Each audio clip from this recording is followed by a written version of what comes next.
Vadodara Waghodia road ઉપર દશામાના મઢમાં સાંઢણીની આંખમાંથી અવિરત ઘી નીકળવાની ઘટનાની જાત માહિતી વિજ્ઞાન જાથાની ટીમ અને પાણીગેટ પોલીસ સ્ટેશનના પોલીસ કર્મીઓ સાથે લેતા આ સમગ્ર મામલો છે બેબુનિયાદ દૂધ સાબિત થયો છે. ભોઈ અને તેનો પુત્ર બંને અને પરિવારનો ષડયંત્ર બહાર આવ્યું છે. આર્થિક લૂંટનું કારસ્તાન બહાર આવ્યું છે. જે પ્રકારે ભોઈ છેલ્લા 35 વર્ષથી ધતિંગ લીલા ચલાવતા હતા તે વિજ્ઞાન જાથાએ બંધ કરાવી છે.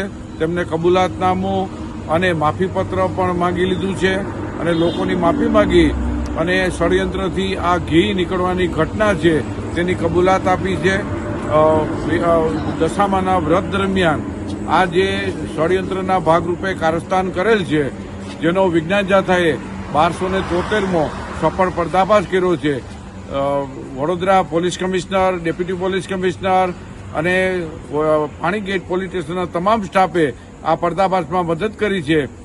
તેને વિજ્ઞાન જાથા અભિનંદન આપે છે. લોકોને અપીલ કરી છે કે હિન્દુ, મુસલમાન કે ક્રિશ્ચિયન કોઈ પણ આવા ધતિંગબાજો હોય તેનાથી લોકોએ સાવધાની કરવી જોઈએ. આવા કોઈ ચમત્કારોથી માનવીને બરબાદી અને પાયમાલી મળી છે તો આપણે હવે સાવધાન થઈ અને આવા લેભાગોથી દૂર રહેવા જાથા અપીલ કરે છે.